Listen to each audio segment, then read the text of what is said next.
Olá você, telespectadora, olá você, telespectador da TV Cultura. A partir de agora você acompanha a edição desta terça-feira do Opinião Litoral, terça-feira, 28 de março. Você vai ter comentários, análises das notícias pelo advogado Roberto Mohamed.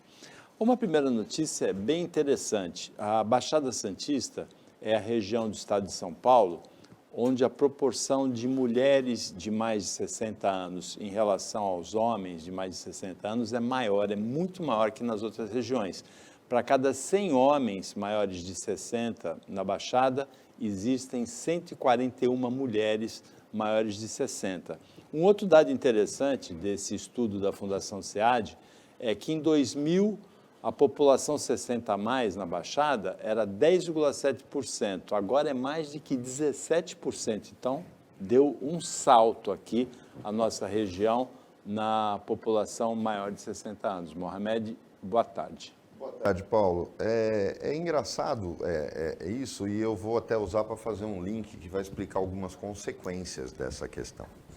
A Baixada Santista tem um nível de qualidade de vida excepcional, e todo mundo sabe disso, não é só Santos. E as pessoas, eu conheço muita gente, eu vou só citar dois grandes exemplos. Ex-jogadores do Santos, que vêm do Brasil inteiro. Eles abandonam a carreira, mesmo tendo saído do Santos antes de acabar de abandonar a carreira, eles vêm morar em Santos. Então, a quantidade de ex-jogadores do Santos que moram em Santos, mesmo tendo passado por outros clubes, que adotam a cidade porque gostam da experiência de ter morado aqui, é impressionante. Treinadores também. Treinadores também. Um outro exemplo disso é que eu trabalho, por trabalhar com direito previdenciário, óbvio que eu trabalho com idosos. A pessoa trabalhou em qualquer lugar do Brasil. E nós estamos falando de idosos de empregos que são complementados, suplementados por fundo de pensão, ou seja, aposentados da Petrobras, do Banco do Brasil, da Caixa Econômica Federal, e vêm morar em Santos. Ou porque em algum momento da vida passaram pela Baixada Santista como gerentes, como engenheiros, e depois eles voltam para cá quando se aposentam, porque gostavam da qualidade de vida. Santos, principalmente, mas a Baixada como um todo, tem as mesmas comodidades, proporcionalmente falando, da capital, e o que não tem é muito próximo da capital para se socorrer, mas tem um estilo de vida, uma qualidade de vida que atrai essas pessoas. Isso tem uma consequência. Tem um outro dado também. Muitas pessoas, durante a carreira profissional, compram um imóvel de praia, de veraneio, e depois de aposentados usam esse imóvel para moradia. Mas tem uma outra coisa. A consequência disso. É lógico que uma cidade que tem uma quantidade muito grande de idosos na sua composição etária tende a ser conservadora.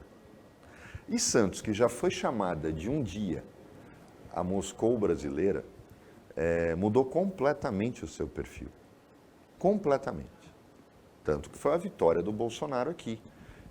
E olhar que desde o Davi Capistrano, o PT nunca mais teve nenhuma chance aqui na Baixada. Esse perfil, tanto que o Lula ganhou em Cubatão. Na Baixada, sim. Não, mas o Lula só ganhou em Cubatão, perdeu em todos os outros municípios. É uma característica que eu acho que vem daí. Por que eu falei que eu ia fazer um link com uma outra história?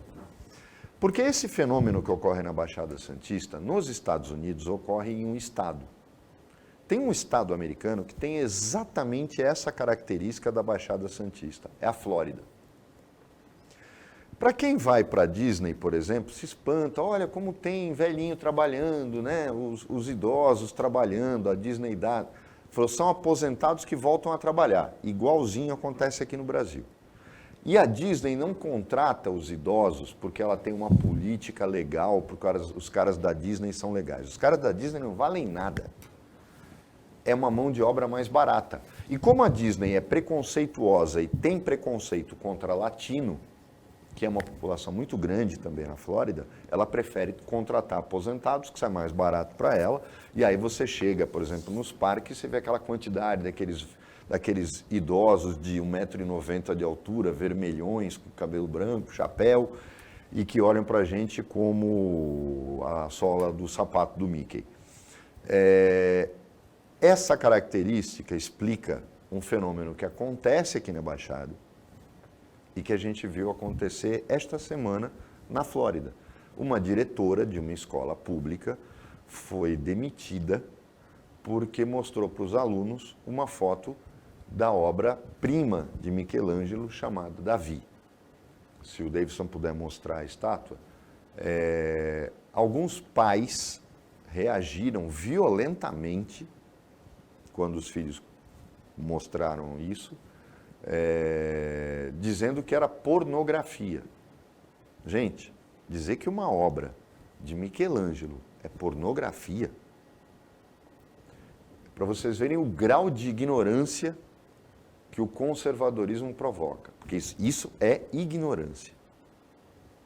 Essa estátua que está em Nápoles, na Itália, inclusive o prefeito de Nápoles convidou o governador da Flórida a levar a diretora lá para dar os parabéns para ela e mostrar para ele que isso não é pornografia. Mas o comportamento do que acontece lá na Flórida, que tem este fenômeno, as pessoas se aposentam nos Estados Unidos e vão morar na Flórida por causa do clima, por causa a aposentadoria nos Estados Unidos é completamente diferente da nossa. E aí você vê o fenômeno do conservadorismo exacerbado.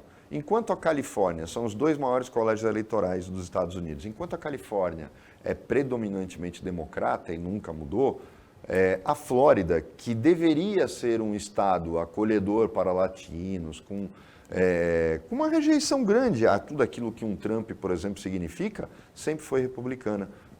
Tem sido republicana nos últimos 50 anos, por quê? Por conta dessa migração de aposentados para morar lá, que é o que acontece na Baixada Santista, e a gente tem essa onda conservadora na nossa região inteira, Paulo.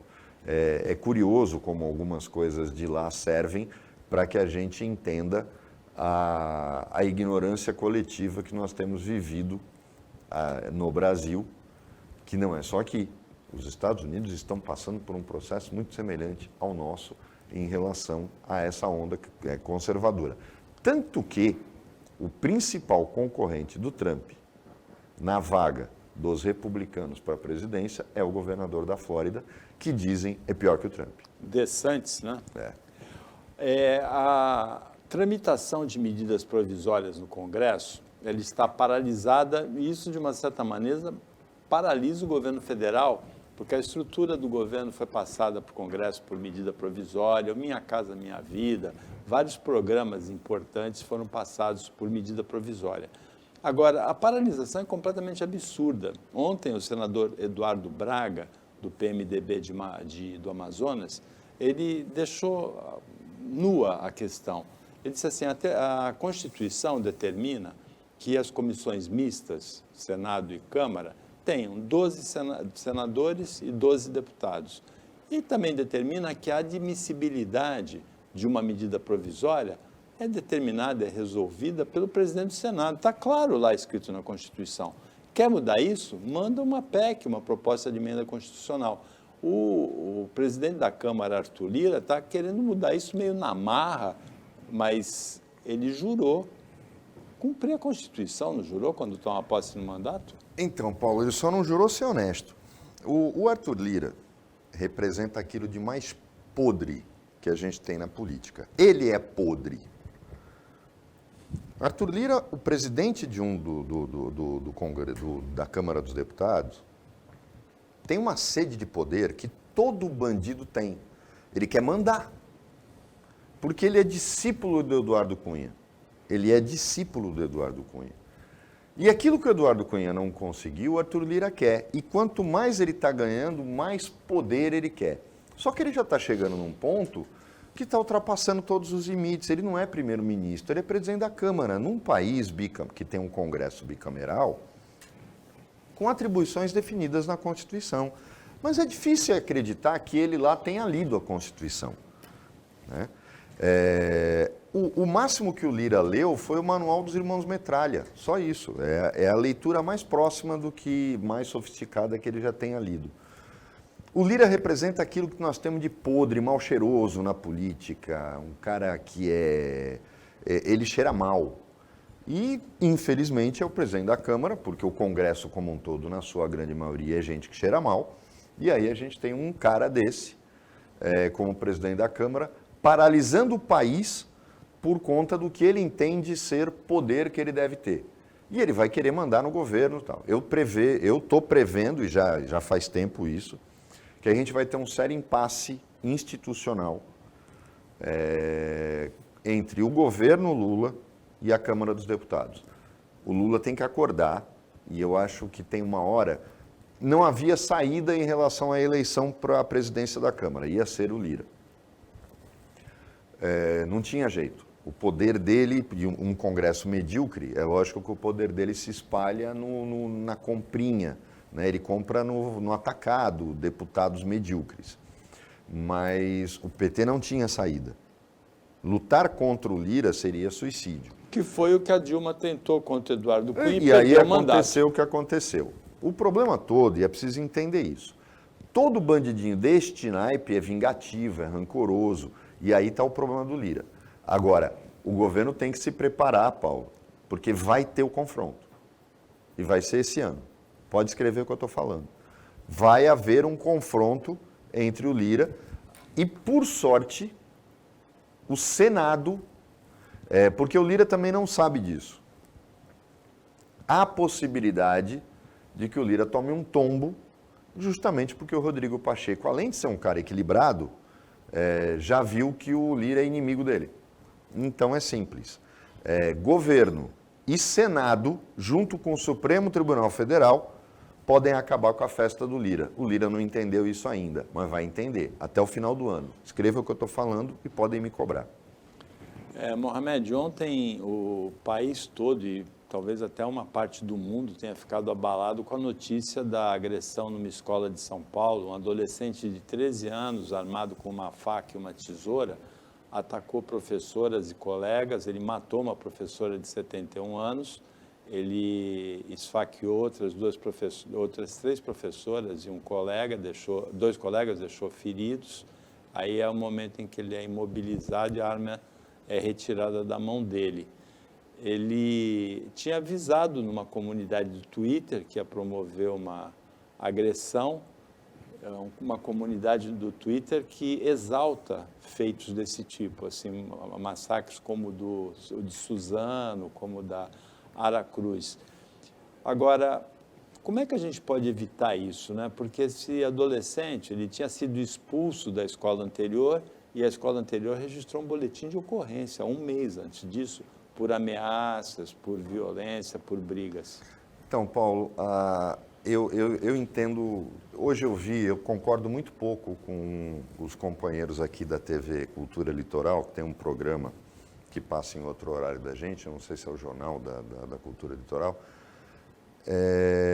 mas houve uma frase bem colocada: quem educa são os pais, a escola forma. A gente está vivendo uma geração que faz o que quer. Um garoto desse que já foi expulso de uma escola, a escola foi obrigada a fazer um boletim de ocorrência. E aí vem, infelizmente, a gente vê o sensacionalismo atrás de algumas pessoas. A discussão vai abrir para nós agora um outro tema que a gente vai ter que deixar para o segundo bloco, que é o da maioridade penal. Porque até o Kim Kataguiri, que vai estar aqui com a gente na sexta-feira, já foi para a rede social dizendo que nós temos que lutar pela maioridade penal aos 16 anos. O Mourão embarcou, pegou carona também. Qual Mourão? Eu tenho algumas restrições. O Alberto Mourão, nosso deputado federal, também nessa questão da redução da maioridade penal. E eu vou explicar no segundo bloco por que a gente tem que pensar bem nisso, repetindo algo que eu falei na rádio, o Paulo vai lembrar, há 6, 7 anos atrás, quando a gente já discutia essa questão da maioridade penal. Sem dúvida nenhuma, a gente está criando uma geração que não sabe ouvir não, e que reage violentamente a qualquer forma de repreensão. Aí dizer, não é culpa dos pais. É sim. Os pais estão transferindo para a escola atribuições que eles devem ter. Quem me deu noções de civilidade, de cidadania, de comportamento perante a sociedade foi meu pai e minha mãe, não foi a escola. E hoje as crianças não têm isso. Muito pelo contrário, é uma geração, eu conversava com a Dani esse fim de semana sobre isso, é uma geração que acha que pode tudo e afronta você quando você discorda. Então, a gente precisa pensar bem, porque eu não vejo muito remédio. Agora todo mundo tem solução pronta. O que este menino fez não tinha como ser previsto. Não tinha, na minha opinião, não tinha como ser evitado. O que a gente precisa é aumentar a efetividade das penas previstas no Estatuto da Criança e do Adolescente. Aumentar a efetividade, que infelizmente não está acontecendo. Mas no segundo bloco eu vou explicar essa questão da maioridade, que agora virou voz no Congresso. Toda vez que acontece alguma coisa desse tipo, todo mundo quer acabar com reduzir a maioridade penal. E eu vou explicar que o buraco é mais embaixo. Opinião Litoral volta depois do intervalo. Fica aí com a gente que é rapidinho.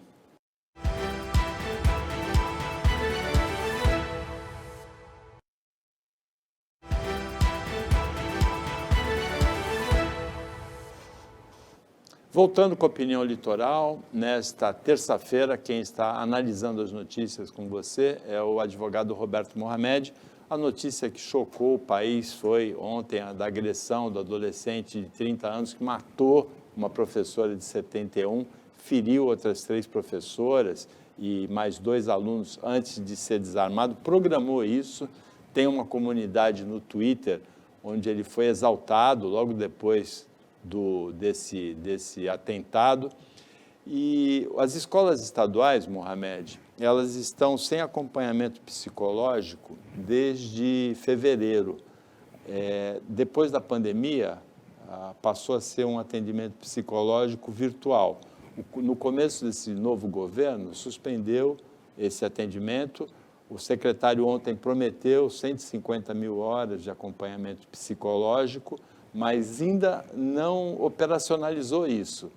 É verdade que é muito difícil, como você disse, prever um atentado desse tipo. Mas se uma psicóloga, entre 150 mil horas, evitar um atentado desse tipo, vale o dinheiro que for aplicado, não é? Não tem dúvida. Mas, como eu tinha falado, Paulo, todo mundo agora está falando da maioridade penal. Primeiro, esse menino não ia responder do mesmo jeito, porque a redução da maioridade penal é para 16 anos. O menino tem 13.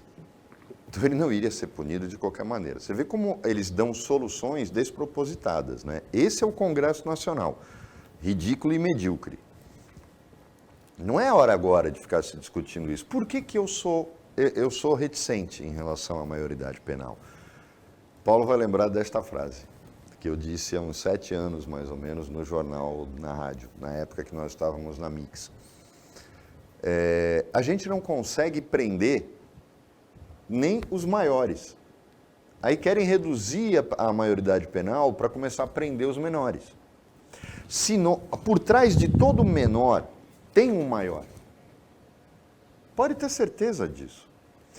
Nós não conseguimos dar efetividade à lei penal, seja por entendimento leniente dos juízes, seja pela incompetência da polícia e do MP para investigar e denunciar, seja por conta do que o Código de Processo Penal tem a serviço do crime, dificultando e tornando o processo penal muito lento, porque não dá para falar de efetividade da pena quando um processo penal demora 10 anos.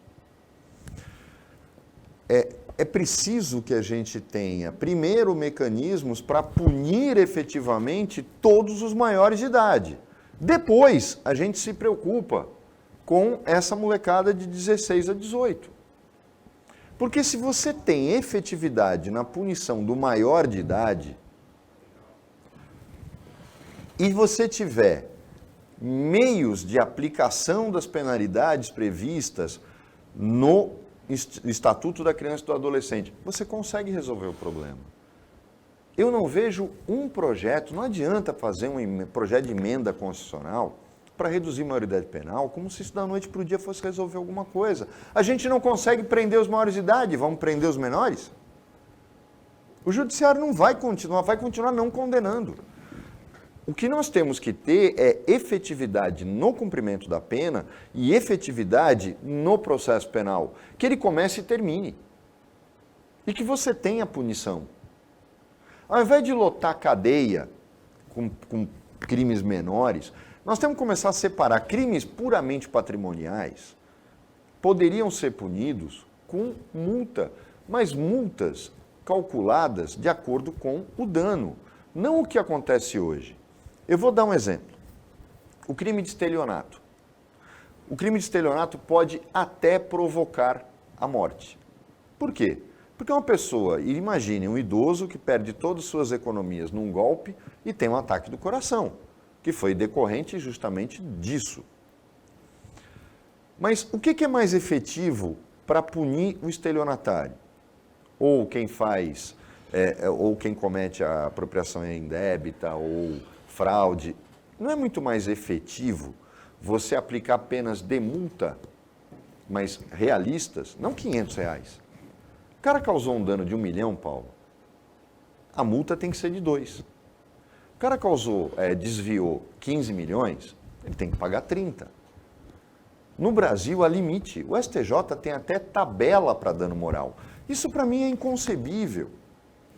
Porque você deixa de ter, na penalidade, o caráter de punição. Quando eu limito valores para o cara que atropela alguém com um Porsche e para o cara que atropela alguém com um Fusca, eu não posso igualá-los. Eles são diferentes.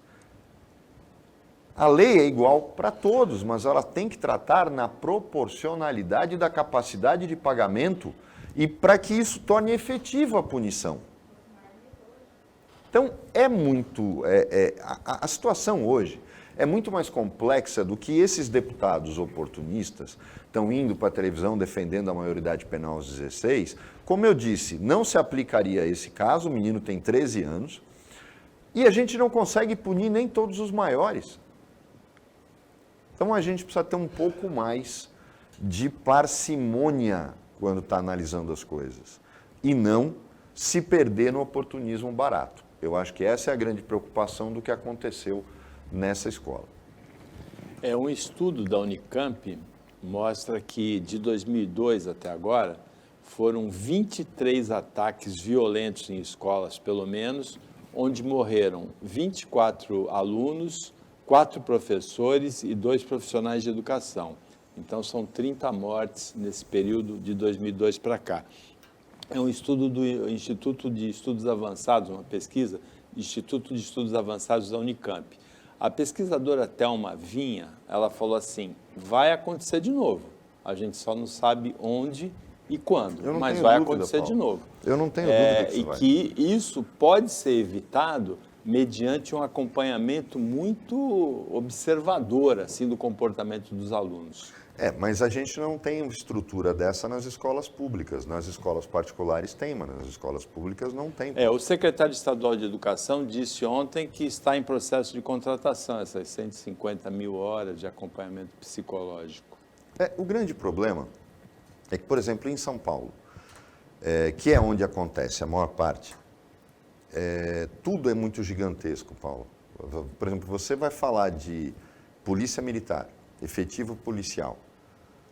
Um estado pode ter, alguns estados do Nordeste, por exemplo, fazem um concurso com 5 mil vagas, eles preencheram a defasagem.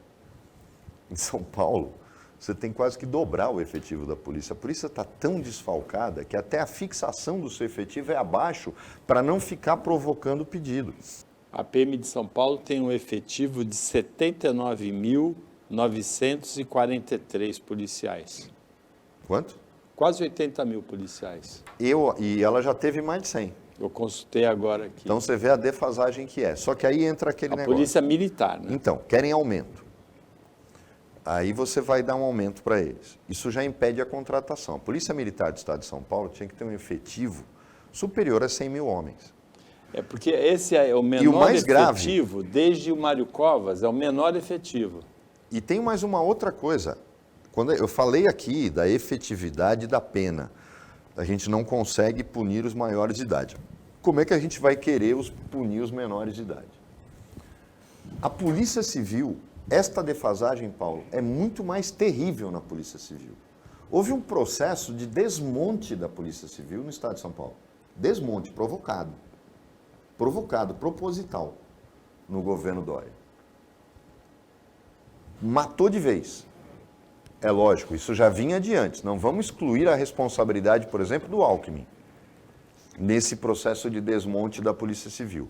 Mas o que aconteceu nos últimos 4 anos foi destruir o domínio da PM foi tão grande que você tinha a impressão de que eles queriam extinguir por inanição a Polícia Civil para provocar sua incorporação pela Polícia Militar e ter uma polícia só no estado de São Paulo, o que para mim seria desastroso.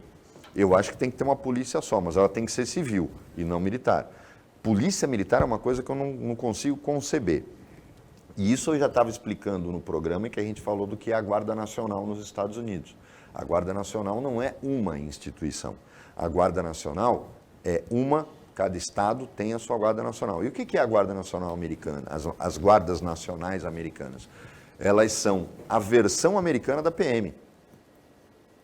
Elas são o braço militarizado da polícia nos estados.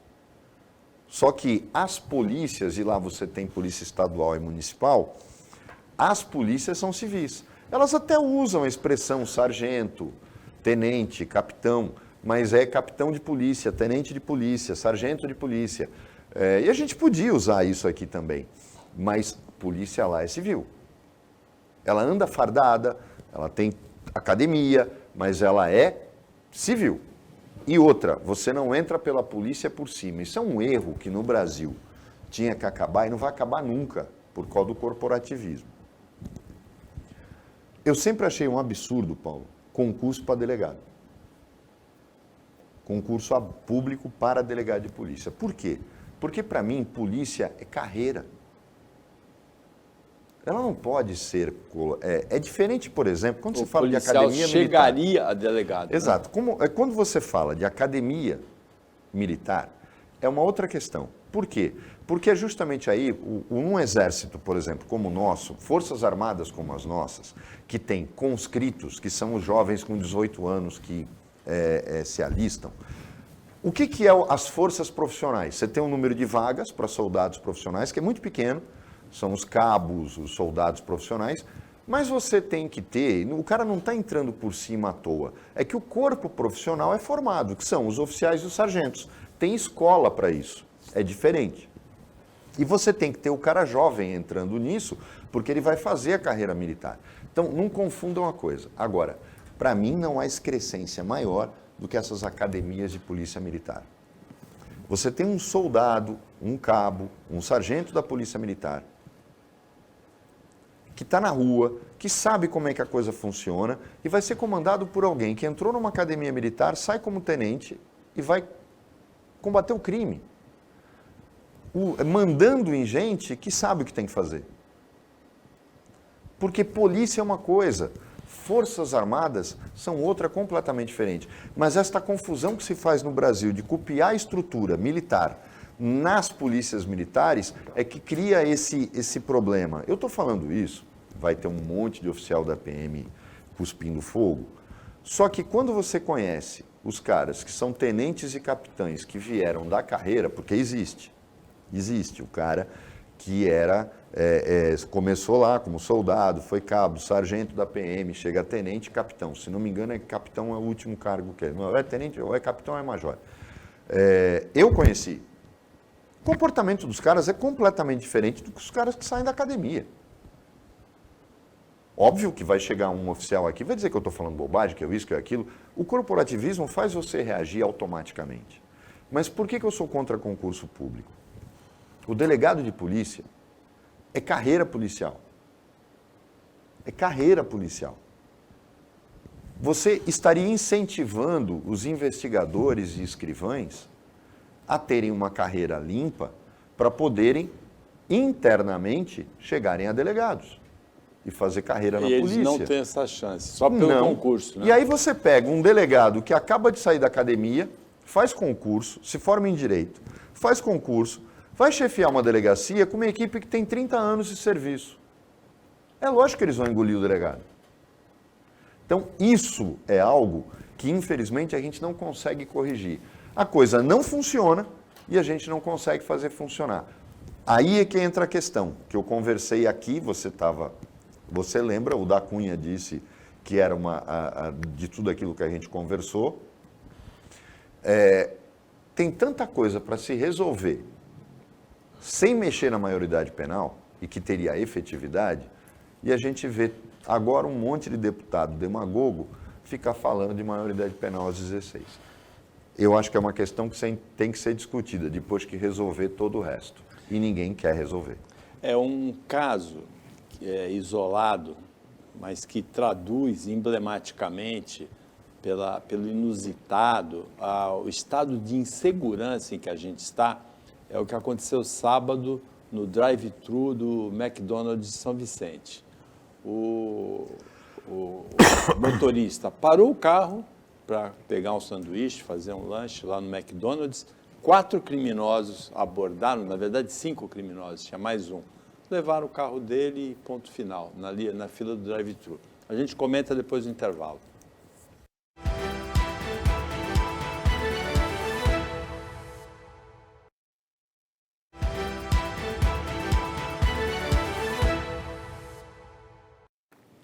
Voltando com o Opinião Litoral, agora é o último bloco desta terça-feira, e uma situação inusitada que a gente relatou aqui no bloco anterior, aconteceu em São Vicente no sábado, de madrugada. O motorista parou no drive-thru do McDonald's para fazer um lanche, 5 criminosos abordaram, tiraram ele do carro e levaram o carro, Mohamed.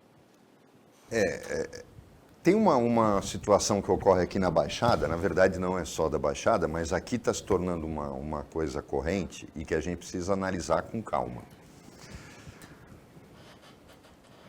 Como seria bom ter o Quaresma aqui do meu lado agora, o meu grande amigo Rafael Quaresma, porque ele é especialista em direito do consumidor, um dos maiores especialistas de direito do consumidor, e que Santos não dá valor, porque ele é um dos maiores especialistas do Brasil em direito do consumidor.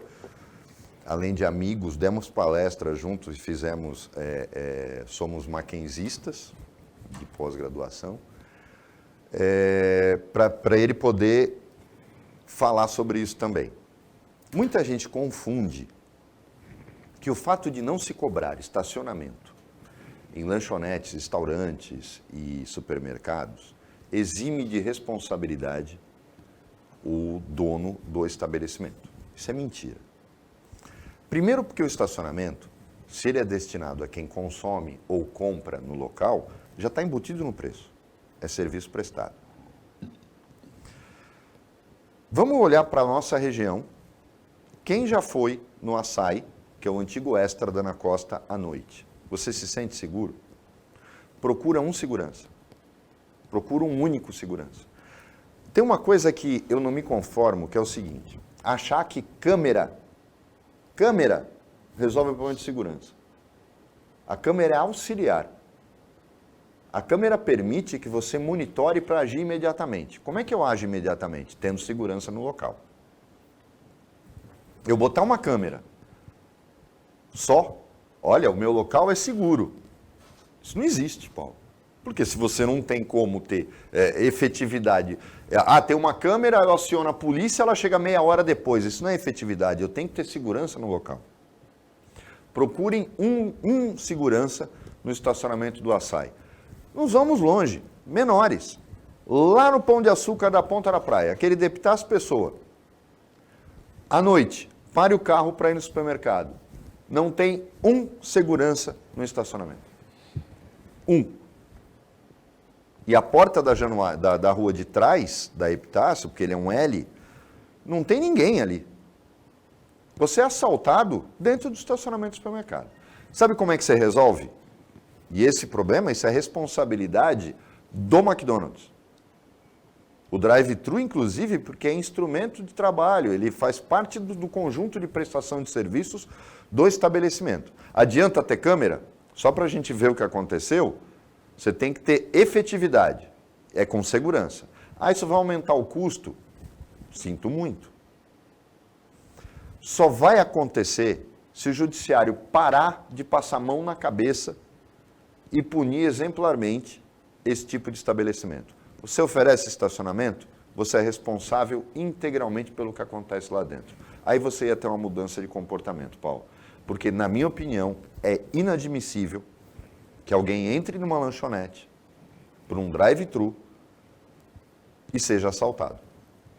Você tem que ter segurança lá. E a segurança ostensiva, você vai dizer, eram 4, um segurança ia dar conta.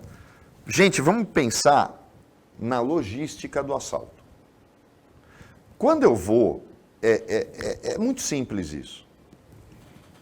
Como é que o bandido escolhe o carro que ele vai assaltar, por exemplo, num congestionamento? Naquele que vai dar menos trabalho. Primeiro, ele procura algum vidro aberto, porque é muito mais prático para ele. Segundo, os carros que não são blindados e que tem uma pessoa sozinha. Porque, nesse caso, ele vai para assaltar e ele sabe que não há o risco de alguma outra, com uma arma na mão, por exemplo, dar um tiro nele, porque ele está preocupado com o motorista. Esse critério é o mesmo. Se você tem segurança, por exemplo, nesse McDonald's, tivesse segurança armado, os bandidos iam pensar 2 vezes, porque eles têm uma dificuldade adicional, Paulo. Eles iam ter que atirar, eles iam ter que travar, primeiro anular a segurança, para depois chegar nos carros. Daria tempo da polícia chegar, porque haveria o aviso. O próprio McDonald's imediatamente acionaria. Então você nota que quando eles montam a logística de como eles vão agir, que eles planejam o assalto, e não deve ter planejamento nenhum, é porque não tem dificuldade nenhuma. Para que eu vou planejar? Eu só chego, faço e vou embora, porque não vai acontecer nada. A segurança não vai impedir o assalto? Não, não vai impedir. Mas a segurança faz com que o bandido pense 2 vezes. Vocês já repararam que você tem aqui muitos assaltos de caixa eletrônico? Paulo, há quanto tempo a gente não fala de assalto a banco na Baixada Santista? Parou depois da porta giratória, né? Então, vejam bem, quando você cria a dificuldade, você praticamente anulou esse tipo de assalto. Aí ele faz o quê? Ele só consegue ir até a antessala, é onde ficam as máquinas de saque, os caixas eletrônicos. Quando você cria dificuldade na logística do assalto, a efetividade é maior. Vai ser impossível a polícia. Você imagina a polícia começar a deixar uma viatura no estacionamento de cada supermercado, de cada McDonald's, de cada Burger King, de cada lanchonete. Não tem. O ônus é do comerciante. Ah, vai aumentar o preço? Sinto muito. Vai ter que aumentar o preço. Mas isso cabe, e para que a coisa fique bem clara, é só o judiciário parar de ser bonzinho e começar a obrigá-los a indenizar as pessoas que sofrem assalto dentro das suas dependências, mas com mão pesada. Aí você começa a ter mudança de comportamento. Mohamed, o advogado Tacla Duran, que defendeu a Odebrecht na Lava Jato, ele fez acusações graves contra o juiz Sérgio Moro e a mulher dele, Rosângela Moro, e ele entrou no programa de proteção a testemunhas. O caso foi enviado pelo juiz de primeira instância para o Supremo, porque os dois têm mandato nesse momento.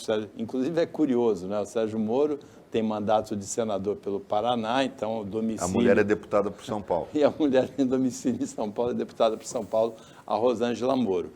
A acusação é grave, é de que o advogado sócio da Rosângela Moro vendia facilidades na Lava Jato e que ele teria pago um pouco mais de $600 mil para esse advogado. Paulo, eu vou contar uma história aqui, não vou falar nomes.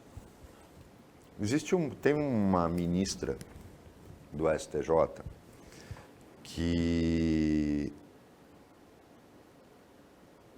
tinha um namorado que dizia resolver as coisas e que vendia. Quando ela descobriu, ela terminou com o cara, botou ele para correr, denunciou na polícia. Então, é preciso ter um pouco de equilíbrio nesse tipo esse tipo de denúncia, sabe? Que provas ele tem? Eu não conheço o Tacla. Tem alguns amigos que conhecem, mas eu não conheço. Então não posso falar dele. Mas esse tipo de afirmação é muito perigosa. Muitas vezes existem até filhos ou irmãos de juízes e desembargadores e são advogados e que se colocam como operadores e o irmão, o pai, nem está sabendo o que está acontecendo. Família a gente não escolhe. Quem é espírita acha que escolhe, mas na verdade, geneticamente, a gente não escolhe. Amigos sim, família não. Então é preciso ter um pouco de cuidado com isso. Eu acho que essa acusação, ela é manca. Porque falta um pouco de... Não é concreta, Paulo. Não sei, está me cheirando mal esse tipo de coisa. O Moro é um juiz que tem uma carreira, ele cometeu abusos, na ânsia de conseguir efetividade na operação. Eu não acredito na desonestidade dele. E vou dizer mais, eu não acredito na desonestidade do Bretas, como está acontecendo no braço carioca da Lava Jato. Eu acho que gente no entorno deles pode até ter criado a ilusão para algumas pessoas de que poderia vender facilidade para se dar bem. Mas é se valer do vínculo familiar ou do vínculo societário, mas eu não acredito. Essas denúncias, pode ser que eu morda a língua daqui a alguns meses e provem que é verdade. Mas hoje, eu não consigo acreditar que esta denúncia tem relevância, como eu acho que a do Bretas também foi armação. E para terminar, uma notícia triste, a fábrica de vidro Saint-Gobain de São Vicente, tradicionalíssima, né? A gente até fala de São Vicente, lá ali na fábrica de vidro, perto da fábrica de vidro, anunciou que vai deixar a cidade e vai para Santa Catarina. É uma amostra de como... O problema não é a cidade. Aí, neste caso, Paulo, a culpa não é de São Vicente. Pouca coisa a Prefeitura de São Vicente poderia fazer. O problema é o Estado de São Paulo. E aí a gente acaba até entendendo. Estados como Santa Catarina, Paraná, Rio Grande do Sul, a Bahia, Espírito Santo, eles têm uma política de incentivo fiscal. Por quê? Porque a maior parte das indústrias brasileiras está localizada em São Paulo. Por exemplo, eu vou dar um exemplo para vocês, que é uma das maiores empresas de Minas Gerais, que é a Danone, o grupo Danone, que envolve várias marcas, né? A gente pensa que eu não gosto do requeijão Danone, eu gosto do requeijão Poços de Caldas, é a mesma coisa, não se iluda. A Danone, ela senta com o governador a hora que ela quer, porque é um dos maiores contribuintes de ICMS do Estado. Então é lógico que ela vai ter vantagens. A quantidade de empregos que ela gera, a quantidade de impostos municipais que ela paga. Quem não lembra daquela briga toda da Bahia com a Ford para levar a fábrica da Ford para lá? É exatamente isso que está acontecendo. Então, infelizmente, a mudança desta fábrica, que faz parte da história de São Vicente, o prefeito, por exemplo, o Caamado, a gente pode criticar o Caamado por um monte de coisa, mas nesse caso ele não podia fazer nada, Paulo. Porque o problema que leva esta empresa a ir para Santa Catarina é o incentivo fiscal que o governo do estado de Santa Catarina dá, que o governo de São Paulo nem sonha em dar. Eu disse aqui que o seu Dória, pouco antes de ir embora, no seu pacote de maldades, e o seu Rodrigo Garcia era sócio dele, era cúmplice dele, era parceiro de sacanagem dele, quando aumentou o ICMS sobre carros usados, acabou com o comércio de automóveis em São Paulo. Por quê? Porque começou a ficar inviável trocar seu carro numa concessionária, numa Depois loja de reverteu, carros. né? Mas você já tinha feito o estrago. Então, é preciso pensar quando um governador esnoba os incentivos fiscais e outros. Não adianta ficar só reclamando da legislação fiscal e pedindo reforma fiscal, porque isso não é reforma tributária, isso é reforma fiscal. É a forma como você divide o bolo. O ICMS virou uma festa do caqui, porque cada estado faz de um jeito, mas é preciso entender que isso acontece porque São Paulo esnoba os empresários. E enquanto São Paulo fizer isso, vai continuar perdendo cada vez mais. E quem paga é engraçado, né? Porque quem esnoba é o governo do estado, mas quem paga o preço é o prefeito. Porque ele vai perder os empregos, ele vai perder os impostos municipais que aquela empresa paga, e aí a conta chega para ele muito antes de chegar para o governador, porque ninguém fala do governador, todo mundo vai falar do prefeito. Com isso, chegamos ao final do Opinião Litoral desta terça-feira, agradecendo ao Roberto Mohamed a participação como comentarista, agradecendo a equipe técnica de jornalismo do Sistema Costa Norte e agradecendo a você que acompanhou a gente em mais essa edição. Até amanhã, nesse mesmo horário, de 15 para 1 da tarde, pouco depois da meia-noite na reapresentação, e uma ótima segunda metade de terça-feira para você, que você merece.